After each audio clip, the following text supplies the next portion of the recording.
ఇప్పుడు దాకా ఎక్కువ మ్యాటర్ రిజర్వేషన్ మీద జరిగింది కదా సార్. ఎస్ ఎస్ నాకు ఒక చిన్న ఆలోచన వచ్చిందండి ఎప్పటి నుంచో. అయితే నేను మీకు మంచిగుంటే కరెక్ట్ అనుకుంటే చెప్పండి, లేదంటే లేదు. ముందుగా కులాన్ని రద్దు చేయాలండి. కులాన్ని రద్దు చేసి ఎవడైనా ప్రైవేట్ స్థలాల్లో కానీ పబ్లిక్ స్థలాల్లో కానీ ఎక్కడ వాడినా దానికి కఠినమైన శిక్షలు వేయాలి. అంటే తర్వాత దాంతో ఉన్న ప్రాబ్లం ఏంటంటే ఇందాక ఆయనకు వచ్చినప్పుడు ఆయన కూడా చెప్పాను కదండి. ఇప్పుడు రద్దు అంటే దానికి కరెక్ట్ మీనింగ్ లేదండి. రద్దు అంటే ఏంటి? పేరు వాడకూడదు అనా, లేకపోతే వర్ణించకూడదు అనా, లేకపోతే పేరు కానీ తోకలు కానీ ఏమి ఉండకూడదండి అసలు. కులం పేరు ఉండకూడదు, తోకలు ఉండకూడదు, ఏమి ఉండకూడదు. హిందువులతో ఉన్న ప్రాబ్లం ఏంటంటేనండి, ఈ మాట చెప్తే కామెంట్స్ లో ఒకళ్ళిద్దరు తప్ప మిగతా వాళ్ళందరూ వ్యతిరేకిస్తారండి.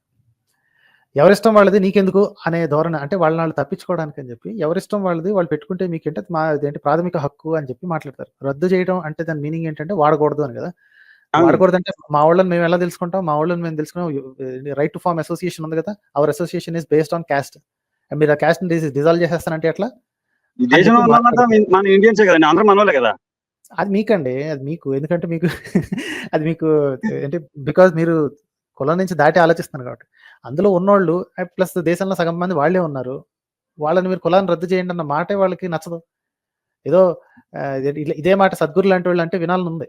ఓకే అన్నా సరే ఏంటి కింద ఒక లవ్ సింబల్, హార్ట్ సింబల్ అది పెడతారు. కానీ ఇంటికి వెళ్ళిన తర్వాత మన కులపోటుతో వాళ్ళ చాట్ గ్రూప్లు అయ్యి ఉంటాయి.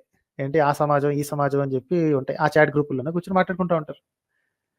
ఎంత పెద్దోళ్ళు ఏం చెప్పినా సరే. ప్లస్ ఈ సద్గురు లాంటి వాళ్ళు తెలివిగా దాని మీద ఎక్కువ స్ట్రెస్ పెట్టరండి. నిజంగా హిందూ సమాజాన్ని బాగు చేయాలి అనుకున్న గురువులు అందరూ చేయాల్సిన మొట్టమొదటి ఏంటంటే this is the thorn in our flesh. Okay, మనకి గుచ్చుకునే ప్రథమ ముళ్ళు ఇదే. ప్రతి ఒక్కడికి ఇదే లోకు అయిపోయింది. ఈ ఒక్క ముళ్ళు వల్లనే పక్క మతం వాడు ఎగతాళి చేస్తున్నాడు. ఏంటి కమ్యూనిస్టులు, నాస్తికులు, ప్రతి ఒక్కళ్ళు ఇదే ఈ ఒక్క ముళ్ళు చూపించి, కాస్ట్ అనే ముళ్ళు చూపించి తిడుతున్నారు మనల్ని. ప్రపంచ దేశంలో పరువులు పోతున్నాయి. దేశాల్లో ఉన్న కంపెనీలన్నీ కూడా కాస్ట్ బేస్డ్ డిస్క్రిమినేషన్ బ్యాన్ చేస్తున్నాము అని చెప్పాల్సి వస్తుంది. అంటే ఎంత దరిద్రమైన స్టేజ్కి తీసుకొచ్చింది మనోళ్ళు. ప్రపంచాన్ని మొత్తాన్ని కంటిస్తున్నారు ఈ రోగాన్ని అని చెప్పి సిగ్గుపడి ఈ గురువులు అనేవాళ్ళు వీళ్ళు మొదటి స్టెప్ తీసుకోవాలి. ఎందుకంటే వీళ్ళ మాట చాలా మంది వింటారు కదా. వీళ్ళు చేయాలి. వీళ్ళేమో నోరెత్తారండి. వీళ్ళు పొరపాటుని ఎప్పుడో ఒకసారి పుసిక్కిన మాట అన్నా సరే ఏంటి caste is nothing, caste is not suppose to be అని ఏదైనా ఒక వాగుడు వాగాడు అనుకోండి, శ్రీ కానీ లేకపోతే సద్గురు కానీ, అదో ఏంటి సందిట్లో సడై మేళ గదులు దూరం వెళ్ళిపోద్ది అంతే. అంతే తప్ప దాన్ని పట్టించుకుని సావరు వీళ్ళు. ఈ సేవ్ వాటర్, సేవ్ సాయిల్ అవి ఇవి అని చెప్పాడు కదా, అలాగే ఒక క్యాంపెయిన్ రన్ చేయమని చెప్పండి. Okay, let's annihilate caste from this country and save Hinduism. నేను కూడా దాన్ని కొట్టేస్తానండి. నేను ఒకటేస్తాను దానికి.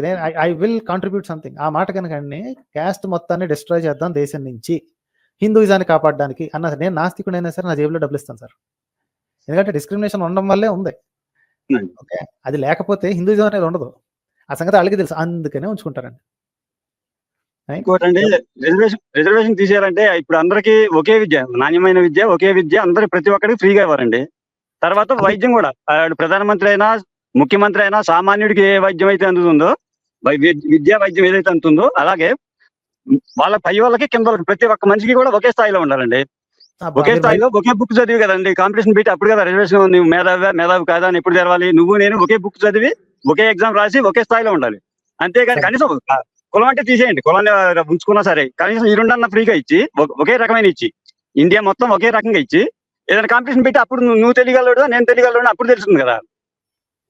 అంతేగాని నువ్వేమో ప్రైవేట్ స్కూల్, కాలేజీలు, యూనివర్సిటీలో చదివి నన్నేమో గవర్నమెంట్ స్కూల్లో వాడు సరిగా టీచర్ వస్తాడో రాడో తెలియదు, వాడు చెప్పినా చెప్పిన శాలరీలు వస్తాయి, ఇట్లాంటి స్కూల్లో నేను చదివి నీతో కాంపిటీషన్ పడాలంటే నేను ఎట్లా ఉంటుందండి?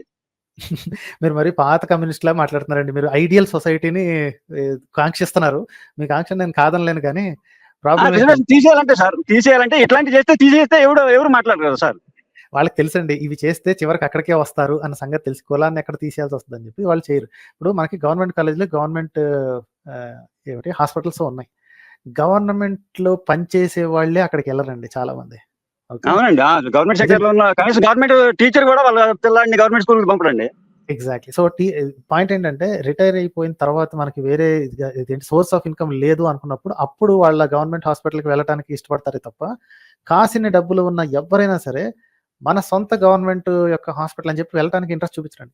ఓన్లీ కుదరని వాళ్ళు, డబ్బు లేని వాళ్ళు, దిక్కులేని వాళ్ళు మాత్రమే వెళ్తున్నారు. ఆ పరిస్థితిని తీసుకొచ్చింది ఎవరు అంటే ఓట్లేసేవాళ్ళు. వాళ్ళకి అడ్డమైన ఫ్రీ ఐటమ్స్ కావాలని నేను ఓటర్ని పచ్చి బూతులు తిడతాను అనమాట. I have no respect for these voters. ఎందుకంటే డబ్బులు తీసుకోవడానికి సిద్ధం, బిర్యానీ ప్యాకెట్లు అవి తీసుకోవడానికి సిద్ధం. నువ్వు నాకు హాస్పిటల్ కట్టిస్తాను, మాకు సర్కారీ ఇదేంటి స్కూల్ని కట్టిస్తేనే నీకు ఓటేస్తానని ఎవడు అనట్లేదండి. ఎంతమంది అంటారు మొత్తం ఇదేంటి 10 కోట్ల మంది తెలుగు మంది ప్రజల్లో ఎంతమంది నాకు స్కూల్ కట్టించు, మా ఊళ్ళో స్కూల్ చండాలంగా ఉంది, నాకు స్కూల్ కావాలా, నాకు అందులో పంతులు కావాలా? ఎంతమంది ఉన్నారు అలాంటి వాళ్ళు? ఇలా చేస్తేనే నీకు ఓటేస్తాం. ధర్మాసుపత్రి ఇక్కడ నుంచి ఎన్ని ఊర్లు అవతల ఉంది, ఇక్కడ నుంచి ఏమైనా రోగం వస్తే ఎట్లాంటి విచిత్రమైన ఎడ్ల బండిలో పోవాల్సి వస్తుంది. మా ఊరికి చిన్న సైజు ఆర్ఎంపీ డాక్టర్ని కూడా పెట్టలేదు. ఆడు వస్తాడో రాడో తెలియదు, వాడికి క్లినిక్ పెట్టుకుంటాడు, ఆడు సొంత డబ్బులకు వాడుకుంటాడు. ఇలాంటి ప్రాబ్లమ్స్ ఇలాంటివి అడిగి ఓట్లు వేస్తాము, నీకు గ్యారంటీ ఓటేస్తా, నాకు ఇది ఇస్తానంటే డబ్బులకి ఆశపడేవాళ్ళే ఉన్నారండి. ఇలాంటి వాళ్ళ దగ్గరికి వెళ్ళి మీరు ఏంటి అందరూ గవర్నమెంట్ హాస్పిటల్లో చేరాలి, అందరూ గవర్నమెంట్ కాలేజీల్లోకి స్కూల్లోకి చేరాలి అంటే అది పాత కమ్యూనిస్టుల వెట్ డ్రీమ్ లాగా అనిపిస్తుందండి అంతే.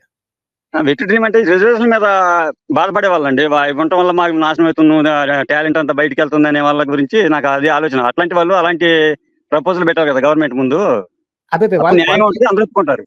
వాళ్ళకి ఆ ప్రాబ్లం నిజం ప్రాబ్లం కాదు సార్, ఓన్లీ ఎదుటోళ్ళని తక్కువ చేసి వంక ఎతకడం చెప్పాను కదా, వంకకి it's not in real pain. నిజంగా నొప్పి ఉన్నవాడు solution ఎతుకుతాడండి.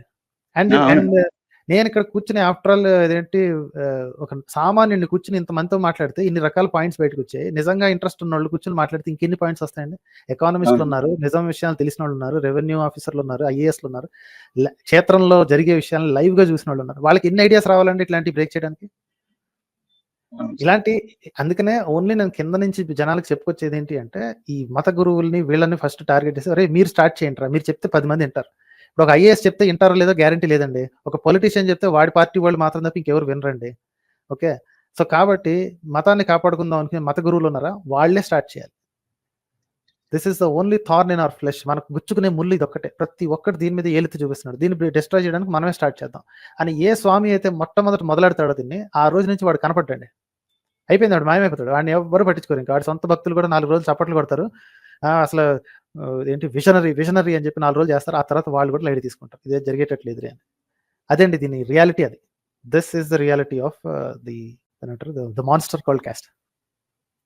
Right sir. Yes, thank you.